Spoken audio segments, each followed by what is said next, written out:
Who are some players to watch for the 2025 offseason? Yeah, it's a year away, but it's always good to keep in the back of your mind some players that could end up Minnesota Vikings next year.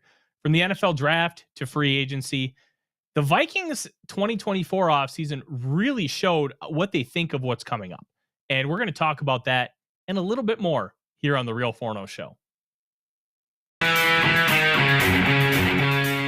Welcome to the Real Forno Show.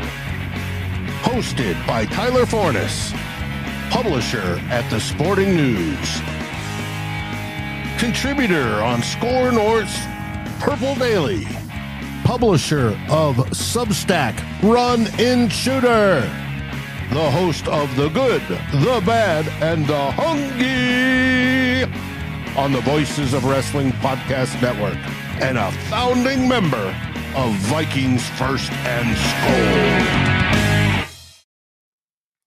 Welcome, ladies and gentlemen, to another episode of The Real Forno Show. I'm your host, Tyler Forness. With me, as always, in the top right corner, he is producer Dave. And we're going to have a conversation tonight about some interesting elements. It's a primer, so to speak, talking about what is to come for the Minnesota Vikings and what positions are going to be likely targets for them. So let's kind of start here. The strongest positions in the NFL draft right now, going into the 2024 season, are left tackle, which the Vikings are fine at, defensive line, which the Vikings desperately need, and running back, which is a sneaky need for the Vikings on a long-term basis because we don't know the status of Aaron Jones long-term. And I think that matters here. It also matters because I think that's why the Vikings chose not to prioritize it in 2024. By not prioritizing it in 2024, they focused on other positions. Edge was really strong at the top. There were 4 edge rushers that were considered above everybody else. Everybody knows my thoughts on the edge group. I love Chop Robinson, but it's inarguable for me that Dallas Turner was a phenomenal fit for what the Minnesota Vikings want to do. And I want to say this as well. It is okay to evolve your opinion when you're presented with new information. And that's what I did. I was a little lower on Turner, and I went back to different film to try and understand the pick. And it showed me some things that I hadn't necessarily seen before. And I evolved my opinion. I still think he's the 4th best edge in this class. But I do think he's a phenomenal fit for what Brian Flores wants to do. And fit matters so much when it comes to getting talent and maximizing them. Because if you get a really talented guy and throw him on the 2018 New York Jets, you get Sam Darnold. And you don't want that guy to become Sam Darnold. Now, can Darnold figure it out this year? Sure. But it's inarguable that he was dealt a really, really rough hand starting off his career. So the fact that the Vikings got a stopgap running back in Aaron Jones, and it's an incredibly strong running back class in 2025, tells you that the Vikings believe that they can maximize what they have now and then get players at an inexpensive cost to fill those roles next season. And I think that's really important. It's why I think the Vikings didn't necessarily panic last year with quarterback, because they knew this quarterback class in 24 was good. And they had a guy that they targeted, Anthony Richardson. They did not get him, and they evolved from there. And they got a wide receiver, Jordan Addison, who by all accounts has looked better this camp, has looked stronger, has still had that same juice. And by taking a wide receiver there, now they don't have to necessarily worry about it next year. And they don't have to worry about those top 2 guys beyond. They need to worry about the depth. And I think wide receiver 3 is still a problem for this team. But they made their choices in 2023 and 2024 based on the future.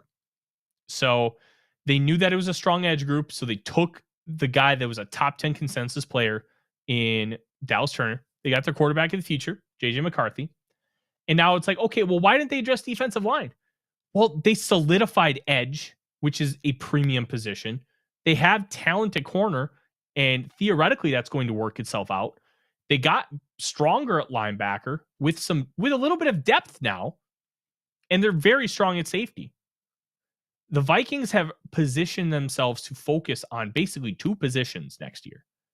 Defensive tackle and running back, both of which are incredibly strong in the NFL draft. And in free agency, they're not too bad too. So let's kind of start taking a look there. All right. So it's going to be interesting looking at some of the defensive tackles. All right. So you have in 2025 some interesting names at defensive line. Kenny Clark is a free agent. He is 30 years old. Kenny Clark feels like he's been playing in the league for the last 20 years. Like, he got drafted, I think, at 20 years old. So I think this is year 10 for him. Cam Hayward, he's 36 years old, wants more money from the Steelers. He might be a good fit as like a mentor, guy who can play like 35 snaps. Like Devon Goodshow from the Patriots, good football player, 31 years old, making $10.4 million. DJ Jones and BJ Hill from the Broncos and Bengals, respectively. I thought it was the same team, but because the colors on over the cap are so incredibly similar. Then you have Javon Kinlaw, who was a free agent this year, signed a prove-it deal with the New York Jets. He might be worth it to bring in on a full-time basis next year. There's an intriguing group of guys, but we're also going to take a look at some other possible options. So guys who are making a lot of money who could become cap casualties. Now, none of these are for certain.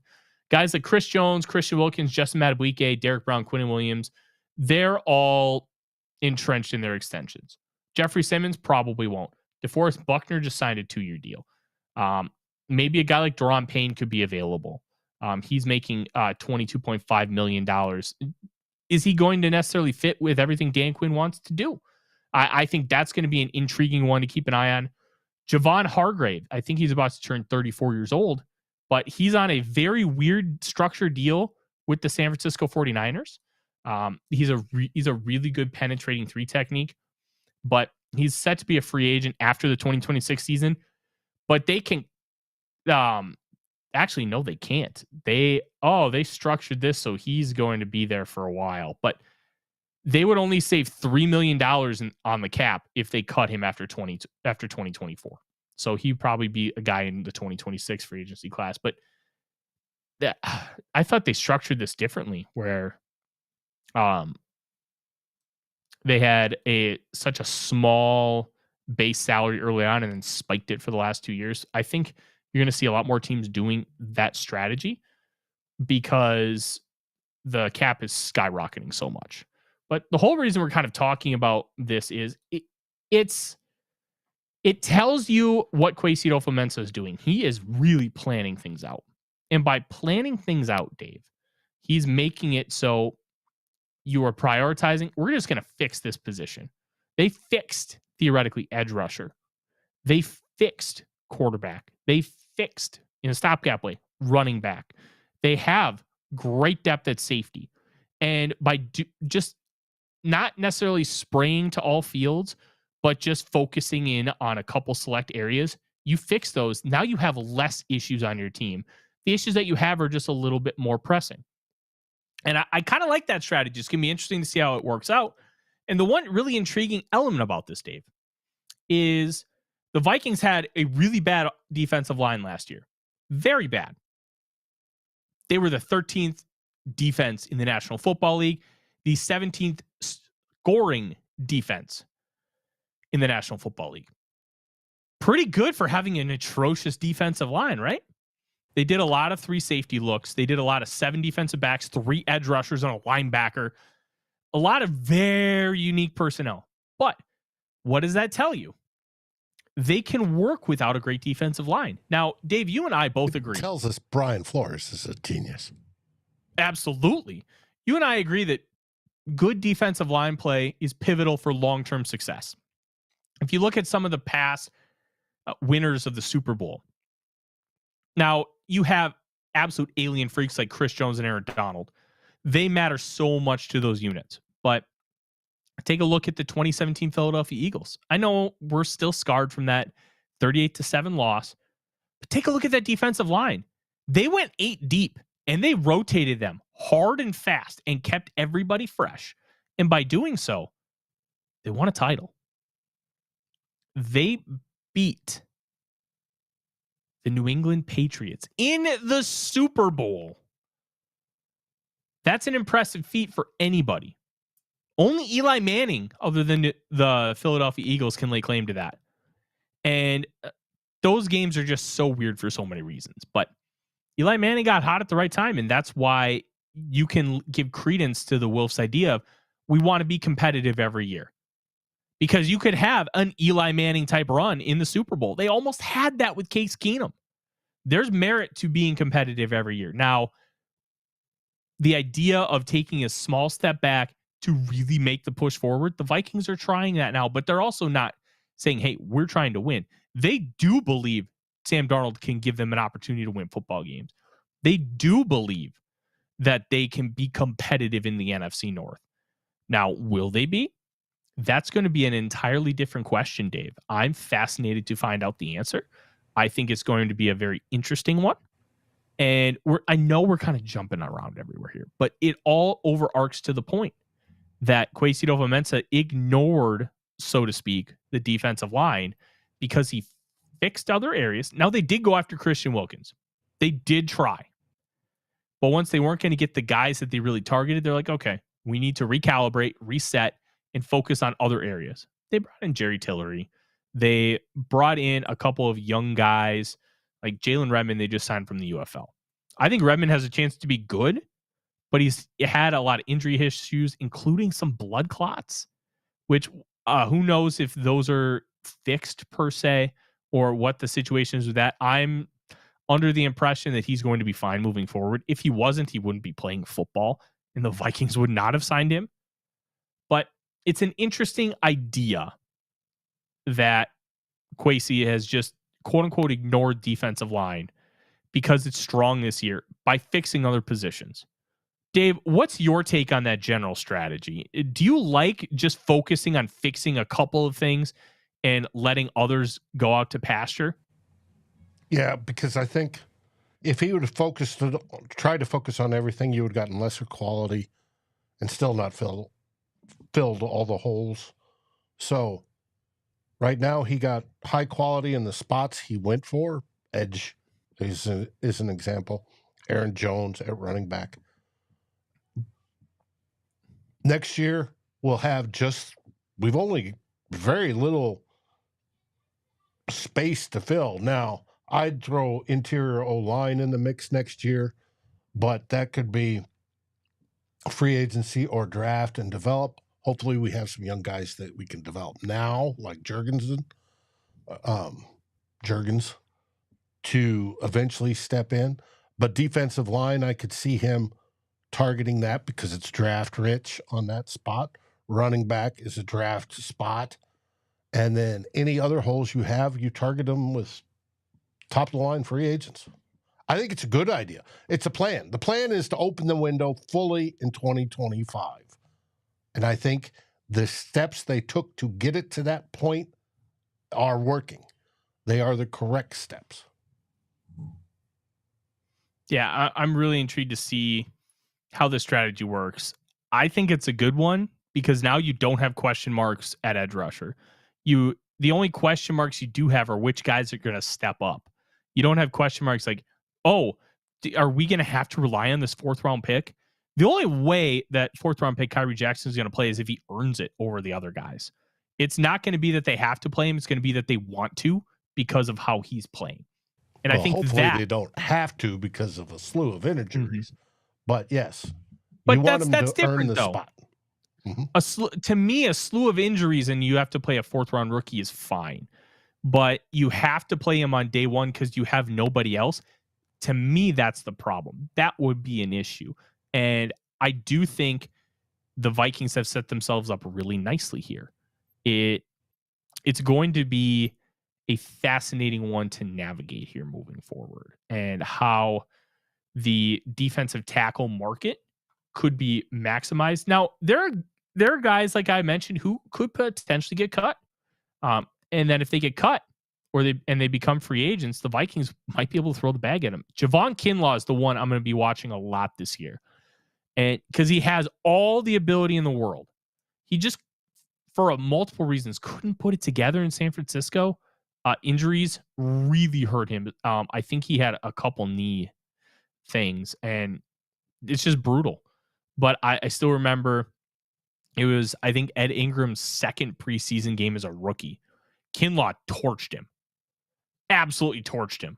He overset just a little bit to his right side, and Kinlaw just took him to lunch on the inside and got a sack. So I'm intrigued by some of these players. I'm intrigued by how the Vikings might be able to handle this, but we're not going to know for sure what's going to happen with the free agency market. But I will say, if guys get cut, I think they're going to be prioritized over guys who are natural free agents because of the compensatory pick process. The Vikings showed that they targeted Aaron Jones right away. Doesn't count towards comp picks. And I think that matters a lot. I also think running back is going to be an intriguing one here, Dave. And so running back is a fascinating concept with the Minnesota Vikings. They love Ty Chandler. They believe in Ty Chandler. They think he can be great. And I think they're right. I think he can be great. He's already flashed that he can be great. Now it's about consistency. Now it's about doing it down in and down out. And that element, I think, is a fascinating one. Now, when you look at the running back market, it's very wild. Christian McCaffrey, 19 million APR. Alvin Kamara, 15 million APR. And APR is the wrong term. APY. And Kamara is only at 15 million because they fudge the numbers on the back end to make it look like a fake 15 million, but it's a fake 15 million. Then you have Jonathan Taylor at 14, Saquon Barkley at 12.58. These guys are not necessarily getting paid super big bucks. Only 5 running backs average more than $10 million a year. Joe Mixon is 6th at 9.87. And then you have Aaron Jones at 10th overall, 7 million AAV, average annual value. So running backs are not paid a lot. And I think because they're not paid a lot, there's this idea that they don't matter. And I think there is merit to them not mattering. But I also think if you have a great one, it's a massive, massive, massive benefit for you because running backs can do a lot of things. And if you have a great one, that's why teams will maybe prioritize them in like round 2 to get them on a rookie deal. You pay them like average of $2 million a year and you get like borderline elite production from them. If you hit, it's huge. It's huge value. Like Nick Chubb, before he signed his 3-year, $39 million extension. Buddy, that rocked. You got a lot of surplus value from Nick Chubb. And we'll see how he comes back from that torn MCL. Not ACL. MCL. I thought his leg was shattered when he got hurt, but that's a whole different story. So there's some intriguing names that are free agents, and one of them is Aaron Jones. The Vikings may just choose to keep Aaron Jones.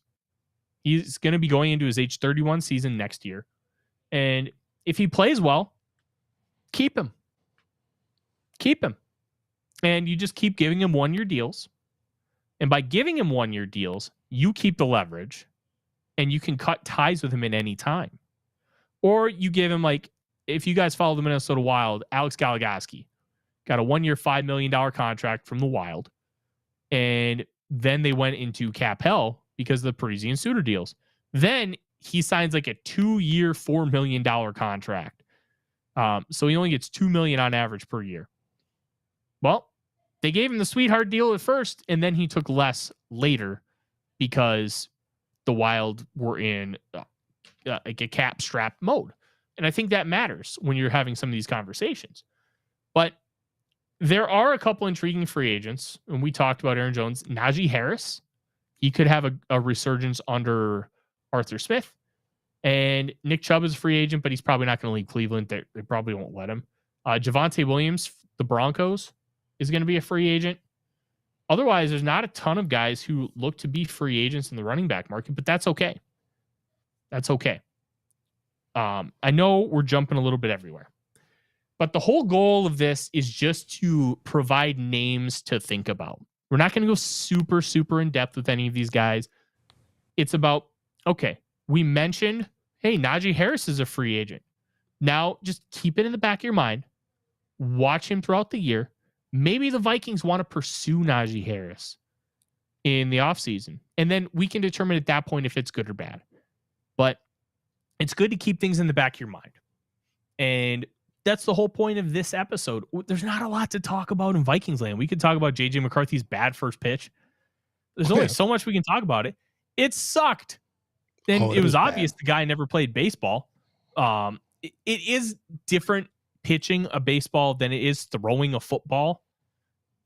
They're similar. It's like apples and bananas. They're both fruits, but they're both really different. Like it's the same thing. It's throwing a ball, but everything about it is different. Well, when you get to running backs, we talk about Aaron Jones. Aaron Jones, again, will be a free agent next year. And if they want to keep him, they could keep him. I think Aaron Jones is the sort of the perfect mentor for Ty Chandler. And it could be that Ty Chandler starts to take more and more of Jones's duties either at the end of this season or takes it next year. Yeah. But I would still like to focus because running backs generally die at the age of 30. And by die, I mean that's when all their stuff falls off the cliff. It's usually 28. So if they do that, then look at some of the top running backs available in the draft. We've got Ollie Gordon out of Oklahoma State, Quinshon Judkins out of Ohio State. These are the two top per PFF. Amarian Hampton out of North Carolina. Ashton Gentry out of Boise. I love Ashton Gentry. But these are ideas that could be brought in. If Ty Chandler is stepping up and he's earned his spot as the number one back, right? Or he's the number one and Aaron Jones is number two. You bring one of these guys into the room and you mentor, and it's a constant flow of we're gonna bring you up in your skill as you play, and we're gonna have the top guy as our premier back as we continue throughout the years looking into the forward. You want to do that in all positions, but I think it's more simple in running back because running back directly translates from college to the NFL. If we're talking linemen and I want to develop linemen, that takes a while. You're not getting that direct translation. It's taking the 2-3 years, right, to get them up to speed. Tight end, you're drafting the tight end for your next team, for his next team type deal. It takes a while, but you want to have guys that are in place that could possibly step in when Aaron Jones says, hey, I won a Super Bowl with the Vikings, I'm retiring, right? Or however it works, and they're gone, you've got the next guy ready to step in. That's what I like. That's what I think Kwesi is trying to do. That's what I hope they're doing. And I think especially with running back, they'll look for it in the draft versus free agency. But, hey, if you get somebody like Javonte Williams, who'll be 25, he's still in that age range. But I don't know that Denver's going to let him go. We'll see. I'm really intrigued to see what comes of this. I really am. Let's man,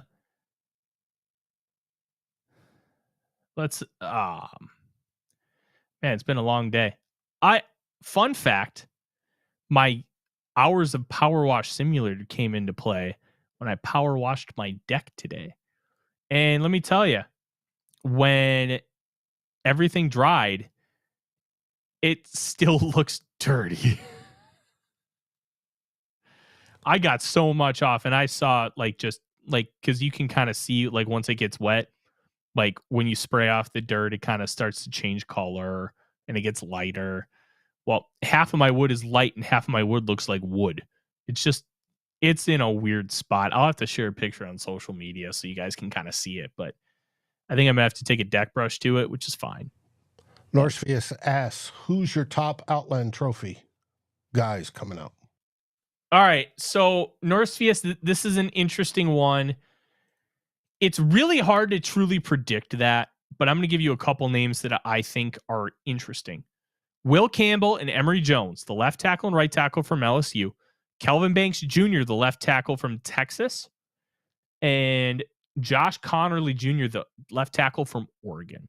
I think all of those guys could end up being the Outland Trophy, but there's so much that still needs to be decided with like within the world of college football. So those are guys to watch. Yeah, I think those Joshua Gray from Oregon State's another interesting one, but that was a tough one to predict. I think Heisman Trophy is probably the easiest of the awards, just because there's so many variables. And the big thing with Heisman Trophy is you need cachet to start, or you just need to be a god like Lamar Jackson. Grandizer, selfless plug of Bush's beer. Yeah, look, if Busch Light wants to sponsor me, hell yeah. I would love a Busch Light sponsorship. I have a bunch of merch. I love Busch Light, unapologetically. I worked at a liquor. Most of you guys know I worked at a liquor store for a couple of years, and I ran a B-Dubs bar when they really started to focus on local craft selections. Well, I worked in Crystal, Minnesota. Not a lot of people were drinking the hyper craft stuff, but it was a corporate thing. We had to do it. And let me tell you, I really liked Busch Light. It's easy. Like, some people will just get home from work and they'll want to put a lime in a Corona and just drink it. For me, that's a Busch Light. It's just crisp. It's easy. And I have had so much craft beer. It's good. Sometimes I just want to drink something that just tastes like nothing. And it just hits. Just hits. Love Busch Light. Look, if you like Bud Light, Coors Light, Miller Light, any of those, Busch Light's the same damn thing. I just like a good, crisp domestic. It flows real nice. And Busch Light just does it better than the rest, in my opinion. A macro, in other words. Yeah. I've had so many micros, and no offense to micros. Micros are very good. It's just something easy about a macro beer. I love it. Delton, word on the street is that defensive tackles are plentiful. Yes. They are very plentiful, Delton. So let's talk about it. All right. 2 I want to get off the top. So edge rusher, offensive tackle, and defensive tackle. The trenches. As Dave says, the big round bellies. They're going to be the focus of the next draft class. I do want to shout out one guy. Wide receiver from Arizona, Tyrone McMillan. He's like if you gave D-Hop 3 inches of height and juice. This dude can move fluidly. He's fast. He's tall. He's long. Wins contested battles. And has great hands. I'm obsessed with Tyrone McMillan. I loved him as a recruit. He was a recruit when I was doing NBC Sports, doing the Roto World stuff. And I'm like, I think this guy could be something. I put investments into him, and I love him. I think it could be great. But I do think wide receiver is still a sneaky need, even though I said off the top that we're pretty set at the top. If they love a guy, just take him. Just take him. Give J.J. McCarthy 4 great weapons to throw to and just make it impossible on opposing defenses. Sounds pretty fun. North CS, Grainbelt does have a light beer. It's going to be hard for you to find it. When I ran the liquor store, I only brought in a case for one guy who would bring it up to his dad up north like every 4 to 6 weeks. And I just have it sitting in the cooler and he'd come grab it. But yeah. So defensive tackles. We're going to go through some defensive tackles and running back names to keep an eye on, and then we're going to get out of here. Give you guys an early day on this beautiful Wednesday night. Mason Graham, defensive lineman from Michigan. Now, here's the thing about Mason Graham. Freak. Athletic freak. And he's got the size. I believe he's 6'2", 307. Let's see what the PFF 6'3", 318. Yeah, he's a little bigger than I thought. I thought he was a little bit smaller than that. But man, he's good. He can do a lot of different things for you.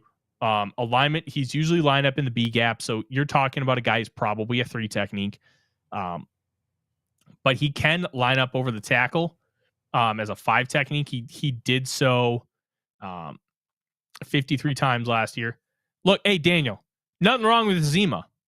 Nothing wrong with the Zima. Fun fact. Japanese culture sometimes can be like 15 to 20 years behind American culture when it comes to stuff like that. Zima got popular in Japan in like 2017, 2018. And I think it's still popular today. Like the Far East can what's the word? They're almost delayed when it comes to American culture sometimes. I don't know if that's the right way to say it, but like stuff that was popular 20 years ago, a lot of times will be popular nowadays. Zima was one of those things. So if you go over there, you're probably gonna be able to find some pretty easy. Maybe not anymore now, but a few years ago, absolutely. I really, really find him interesting. 251 pass rush snaps, had 29 pressures total, and that's a pretty good mark. So you've got over 10% pressure rate from the interior of the defensive line. I'll take that. I will take that. Athletic freak, he can do a lot of different things for you. He's going to be a guy to watch. But the one I want everybody to watch, and the one I want everybody to drool and salivate over, you are going to want to watch Kentucky defense this year. His name is Deon Walker. Dave, he is 6'6", 348 pounds, and he moves like Johnny Newton. Did you watch some Johnny Newton film last year? No, but I'll take your word for it. And I know the PFF guys have been hyping on him, that he's just unbelievable. He doesn't look as athletic as he is, but the dude can fly. And he was the one with the goal, if I remember, on one of our shows, that wants to run under 4.6 for a 40. One of the interesting things about Deon Walker, he kind of moves like Kevin Williams. Kevin Williams is like 310 pounds. He moves like a guy significantly smaller than he is. He can bend around the edge. Like some of the things that he does are just bonkers. 425 pass rush snaps last year and 49 pressures. 49 pressures for a guy 6'6", 348.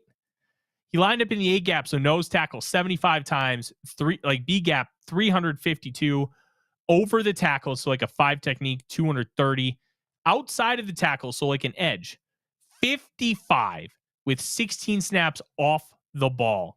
This guy is bonkers. And if the Vikings can somehow get a player like this, imagine Brian Flores with a player like Deon Walker. Imagine the freakish ability, the versatility, the size profile. Bonkers. This is the absolute dream for a guy like Brian Flores, because you can maximize so much with him. So much. I'm fascinated to see what happens. I want to keep an eye on Deon Walker all season. And let me tell you, these top 2 defensive tackles, they could end up going top 5. We'll see what the wide receivers do. We'll see what the offensive tackles do. We'll see what the quarterbacks do. Because look, there could be 3 quarterbacks going top 10 next year. There could be 0. It's a very unknown quarterback class. And that's going to be the linchpin in this entire discussion. What are the quarterbacks going to look like? We just don't know. And I think that's going to be fascinating to keep an eye on, Dave. And we're going to have to keep an eye on it. Well, because it's just a different scenario. Has them ranked as Carson Beck out of Georgia is their best. Then right behind him is Shedeur Sanders out of Colorado. And then comes Quinn Ewers out of Texas, here down in Austin. And then comes Jalen Milroe out of Alabama. And Drew Alter out of Penn State. We'll see. Drew Aller's a fantastic individual to kind of keep an eye on. Drew Aller, we're not going to talk a lot about quarterbacks this next year because, guys, guess what? We got one. But Aller looks the part. He's like 6'6", 230, cannon of an arm. He just stinks at playing the position right now. It's like giving like a 12-year-old the keys to a Ferrari and having him try to drive it in traffic. He's going to figure it out eventually, but he doesn't have it figured out now. And Aller's going to be interesting. Kind of keep an eye on. Oh, Bartles and James. Oh, I hated those things.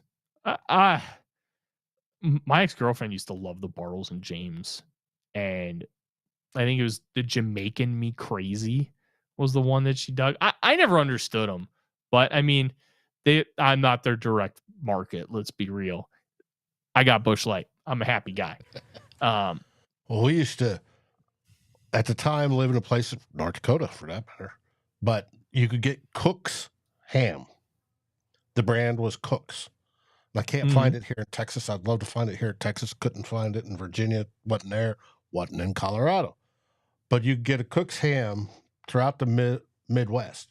And we'd take Bartles and James berry, the berry flavor. And we'd put that over the ham, and it made the best ham. For Easter, we'd get the whole thing. And it was so good. Now I can't find it. I can't find them anywhere. Wait, so you're just talking the champagne, right? No, I'm talking Bartles and James. They're wine coolers. Oh, yeah, you can still find them up here. They're nowhere near as prevalent, especially because seltzers became a thing. But because the whole idea was behind Bartles and James is marketing fruity drinks to women. Mm-hmm. Well, women have a lot more options now than they did when Bartles and James were in play. Well, a lot of craft cocktails. They were perfect to drink for the ladies, to bring in the ladies. Mm-hmm. Yep. Yeah. And now there's seltzers, which also have fruit flavors, and they're very low calorie. Bartles and James are not low calorie. They're like double the calorie of a White Claw, but they have a ton of flavor. It's almost like drinking juice versus sparkling water, like the difference in caloric content. Here we go, Dave. What was your go-to in the Air Force? Well, my first station was England, and I grew up on the ales over there, bitter ales. Love them. Absolutely. You like brown ales? Not so much. Brown's a little sweeter. They have here in the States, they're ESVs, extra English. I'm trying to remember what it stands for, but it's a bitter, what they over there call bitters, bitter ales. I absolutely love them to death. Still to this day, I do. And if I'm looking for microbrewers, I'm looking for the traditional IPAs or bitters that ESB is what the initials are, that come closest to what I could get in England. But also, if I was drinking hard, it was usually vodka tonic is generally my go-to, or tequila, because I like myself some tequila. It hadn't been till my more senior years that I've gone to the whiskey as a staple. Did you ever do tequila tonics? No, never tried a tequila tonic. I recommend you give that a try. Sipping tequila or margaritas on the rocks. I love those. I recommend you give it tequila tonic with a lime twist a try. I recommend. Okay. It's a nice change of pace. Let's put it that way. Mm-hmm. All right. So we got Deion Walker and Mason Graham. I want to talk about the edge group really quick because I think you could have an intriguing discussion about maybe taking an edge rusher and having Jonathan Grenard put on like 10, 12 pounds and being a 5 technique because of his insane length.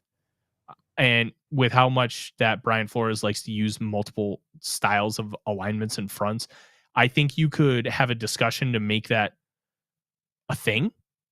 I don't necessarily know if it would be a great idea, but I'm intrigued by it. The edge group is really, really good. James Pierce Jr. is the top-ranked player from PFF from Tennessee. Nick Scourton, I think is how you pronounce it.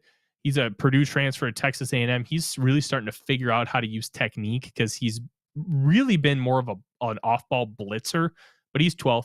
Abdul Carter is a name you're going to hear a lot, and you're going to hear a lot of Micah Parsons comparisons with him. Why? 2 reasons. Penn State and a linebacker that thrives as an edge rusher, which is what Micah Parsons was. Parsons was drafted as an off-ball linebacker, and they started using him as an edge. So I think that's interesting. Ohio State has a couple interesting guys, Jack Sawyer and JT Tuimoloau. I don't know how great those two are going to be. I think that they're going to be really interesting to watch. Princely Umanmielen from Mississippi. He was a Florida transfer. That dude can ball. He's great. It'll be nice to see him in a defense that doesn't have him drop a lot into coverage because he's an edge. Michael Williams from Georgia hasn't played a ton, but is interesting. Same with Nazir Stackhouse. Patrick Payton from Florida State is another interesting one. Alfred Collins, Texas. Tonka Hemingway from South Carolina. There's some interesting guys. So edge is one to keep an eye on, especially if the Vikings decide to just say, hey, let's make Grenard a 5 technique because he's like almost 270. You get him up to 280 with that length. He's already shown a little bit of a proficiency to play as like a 5 tech. I'm intrigued by that. Not saying it should or could happen, but just maybe we'll see how things turn out. Brian asked edge in round 1 or later. Look, this would be a conversation about edge in round 1 if they decide to push Grenard inside and have him as a 5 technique, a defensive tackle, which I think the answer is no, but I think it's maybe like a 5% chance. He's got 35.5-inch arms, which is just insane length. He can handle offensive tackles. It's just an intriguing option. Just something that, think about it. Maybe it could work. I don't know. But if they decide to do it and they decide to play him on the inside a lot, just remember, I said it here first. All right, Gary. LOL. My dad taught me to find a gal that drinks whiskey. Said, well, I won't repeat the last part, but I'll say this. My wife does enjoy a good Kentucky Mule. And if you've never had a Kentucky Mule, just make a Moscow Mule, but replace the vodka with bourbon. She doesn't like bourbon, but she'll drink the hell out of those. She likes them.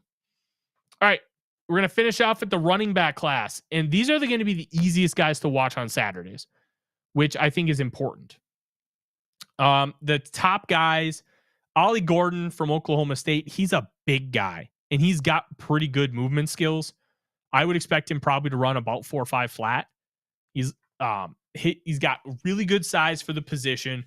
6'2", 215, hyper productive. 6.1 yards per carry for Oklahoma State, 1,732 yards and 21 touchdowns as a sophomore last year. Gordon is going to be a really, really good player. I'm intrigued to see what he'll do. I don't think is going to have the elite level athleticism, but he's got the ability to break tackles. Breaking tackles is important. Same with Quinshon Judkins, Ohio State. Last year he played at Ole Miss. 2022 is a true freshman, 1,567 yards, 5.7 yards a carry. Last year, only 1,159 yards and 4.3 yards per carry. But Ole Miss took a little bit of a step back offensively last year, and I think that played a lot into it. And Judkins is a really, really interesting player. 6 foot 219. He's built thick. He's built like an NFL running back. And that's going to be the thing with this class, Dave. Not a lot of small guys. A lot of guys who are built to handle a workload. I don't think you're going to give any of these guys and make them a true workhorse, but you could give them 25 carries in a game and they have the frames to be able to handle it. That's going to be different than a lot of previous running back classes where you have a lot of small, skinny guys who are going to be like, hey, we are just going to play you in a rotation. These are guys that can play a lot. Ashton Genty is one that I love from Boise State. Came on last year as a true sophomore. 1,344 yards rushing, 6.2 yards per carry average. Sharing time with George Holani, who's an undrafted free agent signed by the Seattle Seahawks. Holani was good, but Genty has the potential to be great. Played his final year of high school football in Frisco, Texas. After Dave, you'll like this. He played his high school football in Italy. Why did he play in Italy? He's an Army brat. At least I think his dad is Army.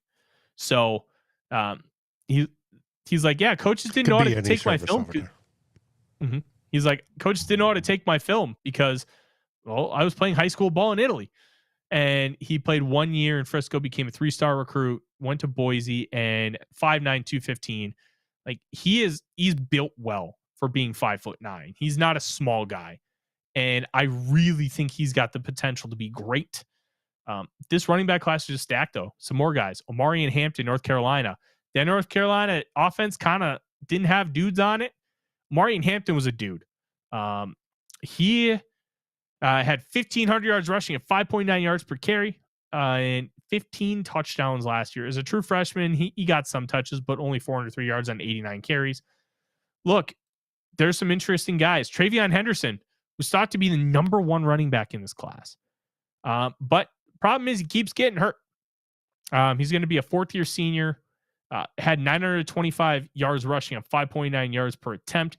He's now going to share time with Judkins, and I think that's going to be really important for him because he needs to stay healthy. If he can't stay healthy, none of it matters. Selling McCarthyism says a guy that he wants or they want, I'm not going to misgender here, is Jaden Ott from Cal. Ott's interesting. He's going to be a true sophomore, 890 yards as a true freshman, 1,311 last year with 12 touchdowns, 5.3 yards per carry. I like Ott. He's a guy that has legit game-changing speed. I'm not talking like 4.3 track speed, but he can break away from you and house one in the open field. Some guys will take it 40 yards. Ott's a guy that'll take it 60 for a touchdown. And I think that's going to be one of the things that kind of separates him from the rest of the class. He is 6 foot 210, so he's not small. And that's a big thing with this class. They're not small, Dave. I love it. I love it. I love it. Couple more names to throw at you. Devin Neal from Kansas. He's got the goods. Trevor Etienne from Georgia, who is a Florida transfer. His brother is Travis Etienne. They play incredibly similar. You're going to see a lot of Travis Etienne comps for Trevor. And look, it feels lazy, but it just makes sense. They play so stylistically similar. So if you want a Travis Etienne type back, Trevor is going to be a great option for you. Taj Brooks from Texas Tech. He is a very intriguing guy. 1,547 yards last year, 10 touchdowns, 5.3 yards per carry. They shockingly ran a lot at Texas Tech running the air raid with Zach Kitley. They are not afraid to run the football there, which I think rocks. I like that they're not afraid to run the football. A lot of air raid teams are, but Brooks has the goods, 5'10", 230, and he can move. He can scoop. Couple more guys finish off. Kyle Monagai from Rutgers. He will spear you in pass protection, Davey. You will love this guy in pass protection. He's 5'9", 210. Good football player. Last guy I'll highlight, DJ Giddens, Kansas State. You guys know I'm in a 50-team college fantasy football league run by Thor Nystrom, friend of the show. Giddens in one game, I was going in, it was Central Florida versus Kansas State. And I had three guys in that game. I had the quarterback, Timmy McClain, for Central Florida. I also had Javon Baker, who we talked about a little bit on this show, the wide receiver. And I had Giddens. Well, Giddens' running mate was out, Trayshawn Ward. And Giddens didn't just have a great game. He had an historic game. And in fantasy football, he got me 61.5 points, Dave. And I won my matchup that week by like 2 points because he balled out so much. It was just great. But Giddens has the goods. He's 6'1", 212. And he's got the ability to scoot and evade. I love DJ Giddens. And he's going to be a sleeper to watch. Not a lot of people are going to know who he is, but he rocks. He's great.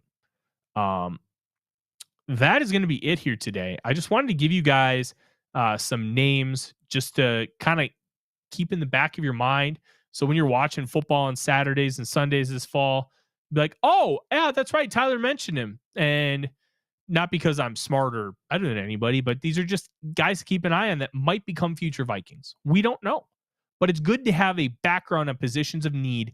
So when you are watching football, you can make yourself smarter. And that's why we're all here. We want to get smarter and know more about football. So we are going to be back next week. We're going to be talking about something, and it's going to be Vikings related. And don't forget, 2 old bloggers will be back this weekend as well. We're going to have a lot of fun. We are going to take things to another level here on this show, and we're going to get more and more into college football.